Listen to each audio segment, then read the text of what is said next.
are often told that the book of Job asks the question, why do the innocent suffer? But I want to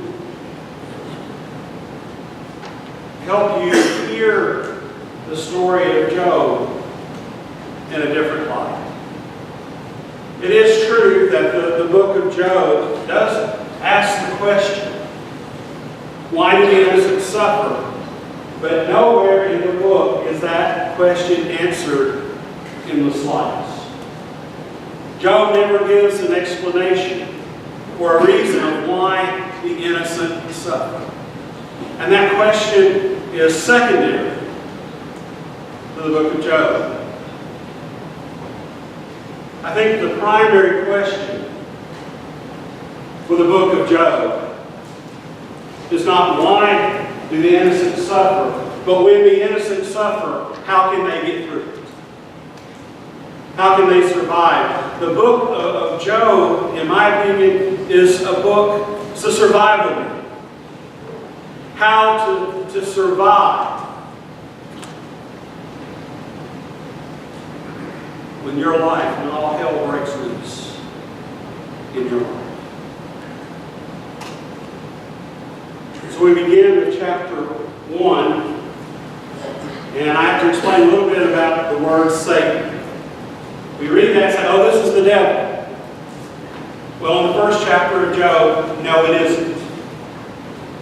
This is Satan, the accuser. It is not a fallen angel. This Satan is still residing with God in the courts of heaven, and the accuser is obedient to God. Back when I was a religion major and undergraduate, my professor said he's sort of like God's DA, God's district attorney. It's his job to accuse people.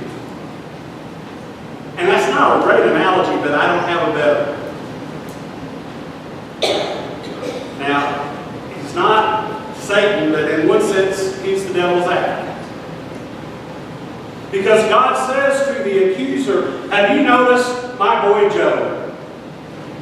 Living down there on earth, he's the example of what a person of faith should be. He has a large family, and he loves them, and they love each other. They're not one of these families that are always fighting and squabbling. They love each other. They're close.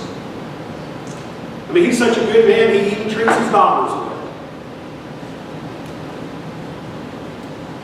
And the accuser says to God, of course Job is faithful. Of course Job is a good man. You've protected him against any kind of evil. Everything in life has gone his way.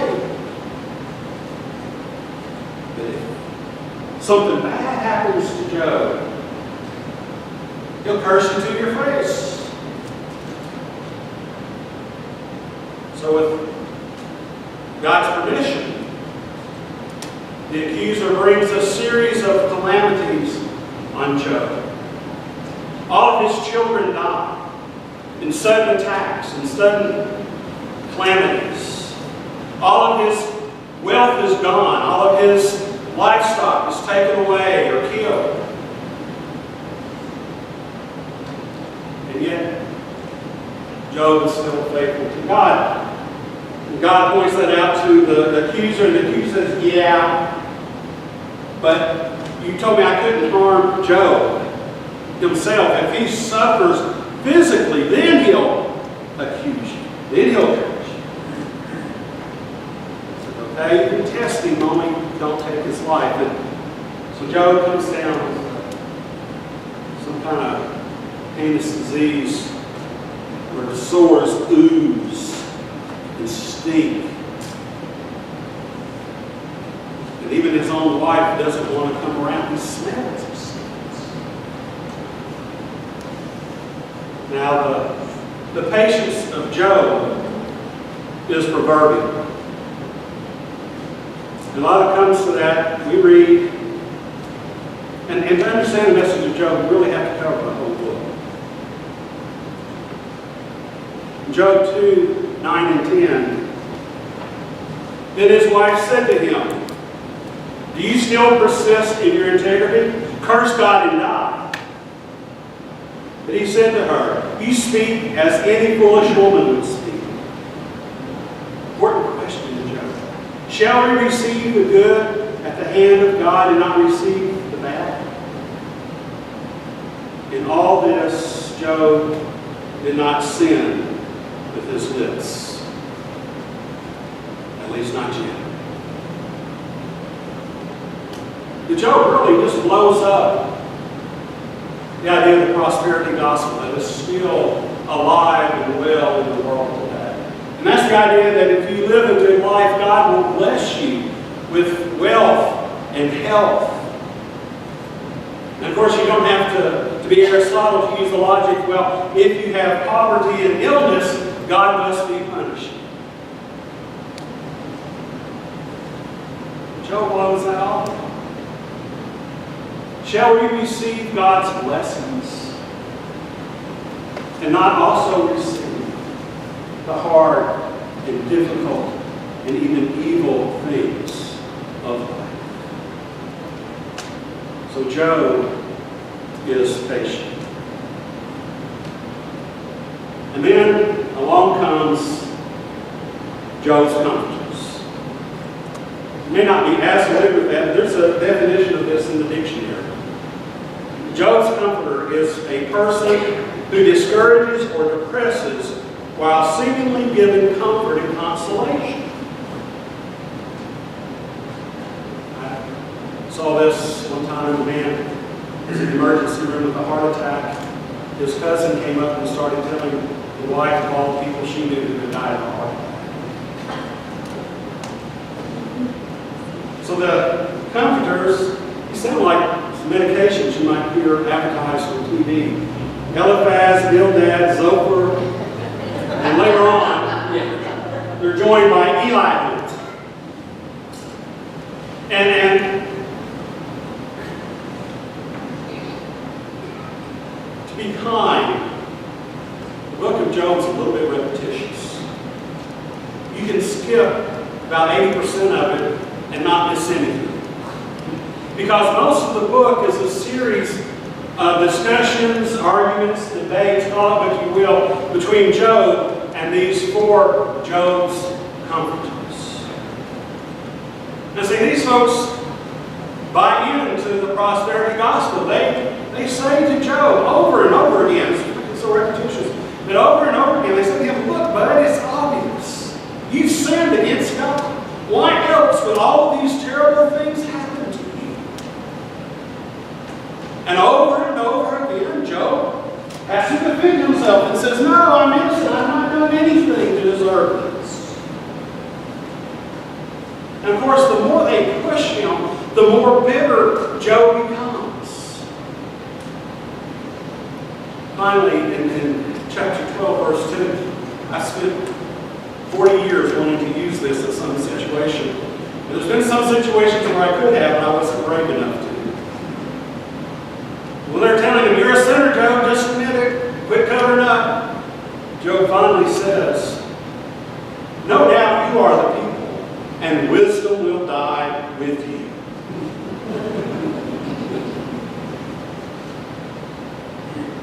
But Job is not only bitter towards his supposed friends.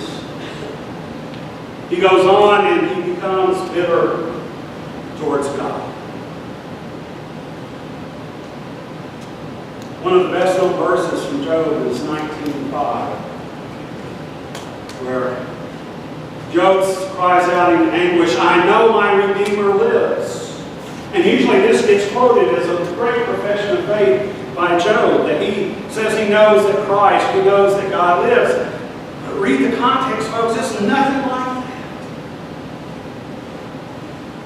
To loosely paraphrase it, Job is saying, I know that out there somewhere is some slick lawyer who can help me win my case when I sue God for malpractice of godliness.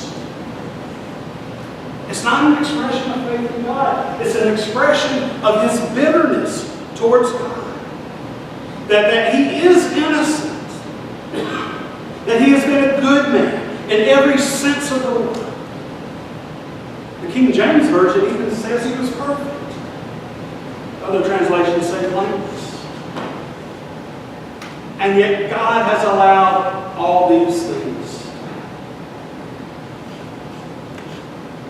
And maybe at last, Job does sin with his lips when he accuses God of not being a just and righteous God.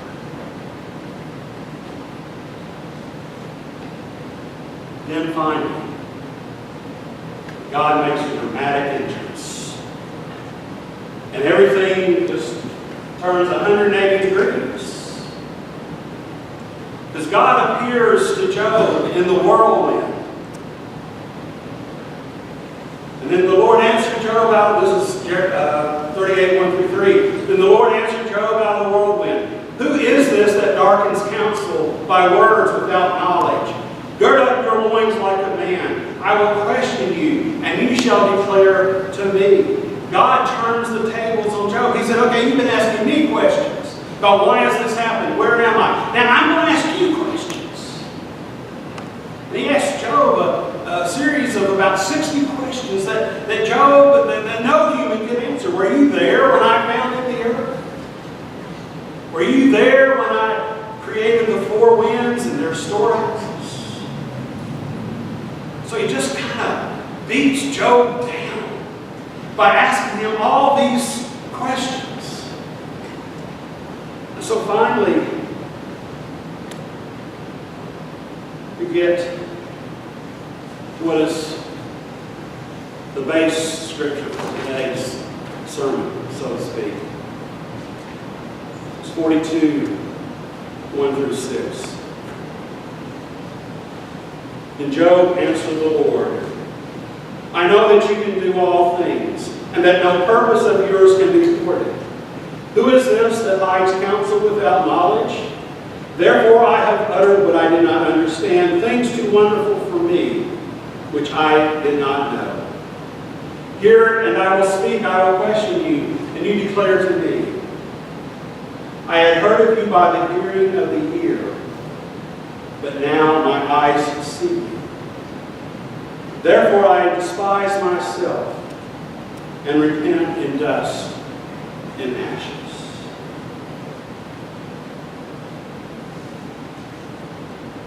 When Job says, I repent in dust and ashes, he's not repenting of his sins that point to him.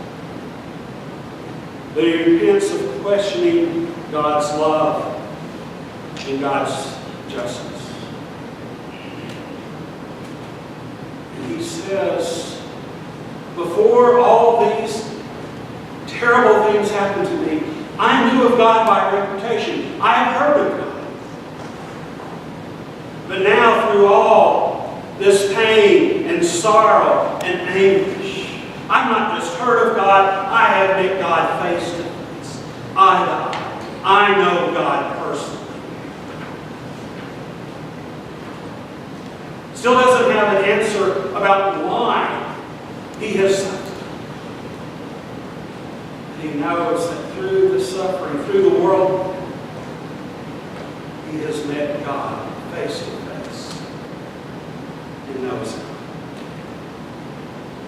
But that's not quite the end of the story. This part usually gets very little attention, but I think it's critical to understanding the tone of this book. Chapter 42, verses 7 through 8. After the Lord had spoken these words to Job, the Lord said to Eliphaz the Temanite, my wrath is kindled against you and against your two friends, for you have not spoken of me what is right, as my servant Job has. Now therefore take 7 bulls and 7 rams, and go to my servant Job, and offer up yourselves a burnt offering, and my servant Job shall pray for you, for I will accept his prayer, not to deal with you according to your folly, for you have not spoken of me what is right, as my servant Job has done.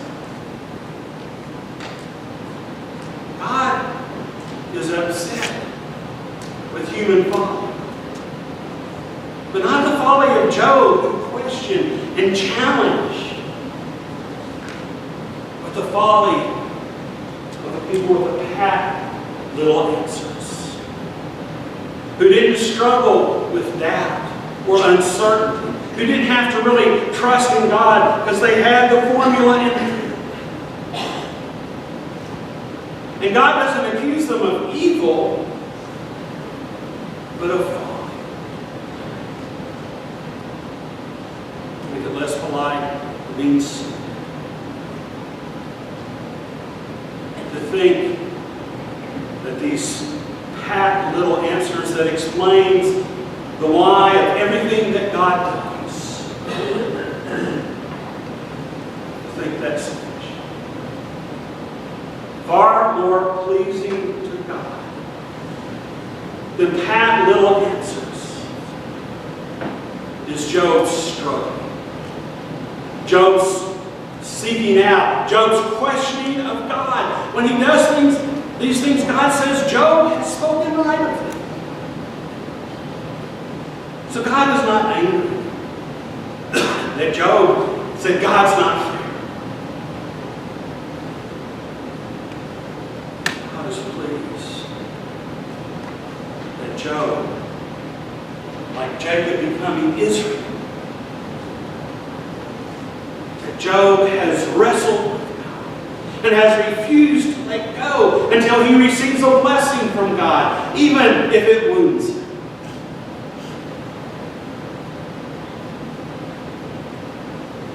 Because, brothers and sisters, it is through the whirlwind of loss and pain and suffering that we know God face to face, instead of just by reputation. We don't pray for bad things, but when we do, hang on to God, knowing that soul that hell struggles, that hell shakes, will never be the same.